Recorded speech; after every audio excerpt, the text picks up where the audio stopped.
Με βάση την αρχαία γνώση της χειρομαντίας, γνωρίζουμε πως οι γραμμές στην παλάμη και τα σύμβολα που δημιουργούν συνδέονται με την προσωπικότητά μας και τις μελλοντικές προοπτικές όσον αφορά την καριέρα, τη ζωή, το γάμο, τα χρήματα και την υγεία μας. Αρχαία βιβλία χειρομαντίας.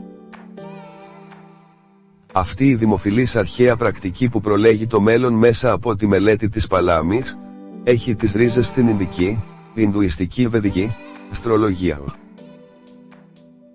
Με βάση διάφορες γραφές σε όλο τον κόσμο, έχει συναχθεί το συμπέρασμα ότι αρκετές χιλιάδες χρόνια πριν, ο Ινδουιστής σοφός Βολμίκη είχε γράψει ένα βιβλίο που περιέχει 567 στροφές για την ρίζα ανάγνωσης της παλάμης.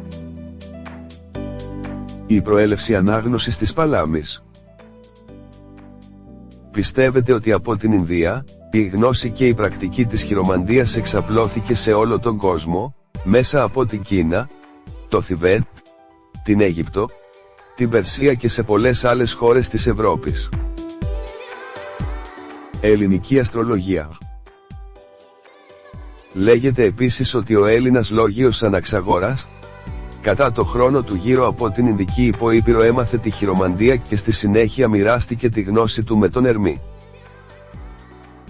Τα μυστικά του Μεγάλου Αλεξάνδρου.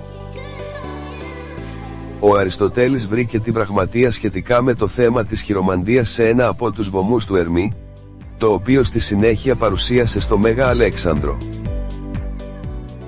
Ο τελευταίος ενδιαφέρθηκε πολύ για το θέμα και άρχισε την επιθεώρηση του χαρακτήρα των αξιωματικών του αξιολογώντας τις γραμμές στις παλάμες τους. Φήμη. Αν και δεν υπάρχει κάποιο αποδεικτικό στοιχείο για αυτό, μερικοί λένε ότι ο Μέγας Αλέξανδρος μελέτησε σε βάθος τις δικές του παλάμες και οργάνωσε τη ζωή του ανάλογα, και κανείς δεν είχε τα ίδια σημάδια, γραμμές και σύμβολα στις παλάμες του όπως αυτές που είχε αυτός. Το γράμμαχι στις παλάμες. Αιγυπτιακές μελετητές λένε ότι ο Μέγας Αλέξανδρος είχε αυτό το μοναδικό σύμβολο στην παλάμη του, που σπάνια βρισκόνταν σε οποιονδήποτε άλλον στον κόσμο.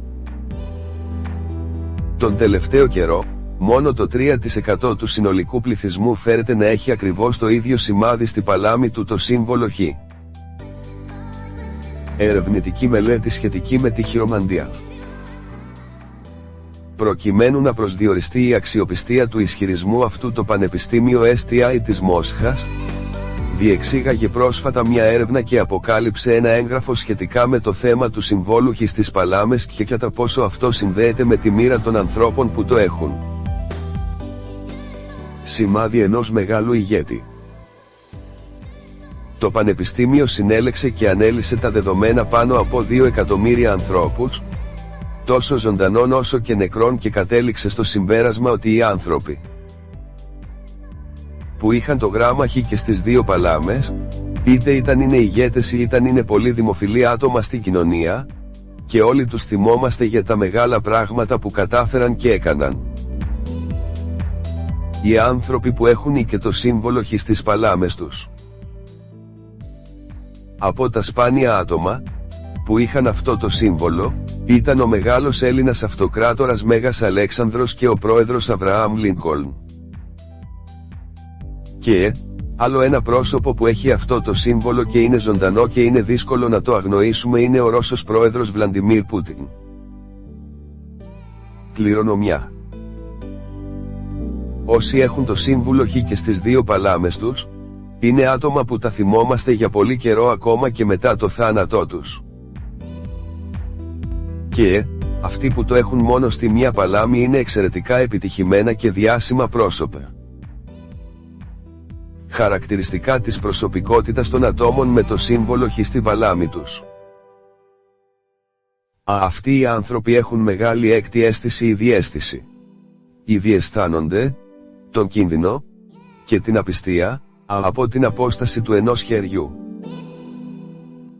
Σχηματίζουν ένα ειδικό ενεργειακό κύκλο γύρω τους, που οι άνθρωποι που τους περιτριγυρίζουν απλά δεν μπορούν να εισχωρήσουν σε αυτόν.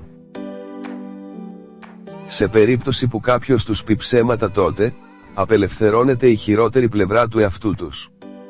Συγχωρούν, αλλά ποτέ δεν ξεχνούν. Κανείς δεν μπορεί να τους βλάψει, καθώς η τύχη είναι με το μέρος τους. Αυτοί οι άνθρωποι είναι σκληροί, διαισθητικοί, έχουν μεγάλη γνώση και τη μνήμη ενός ελέφαντα.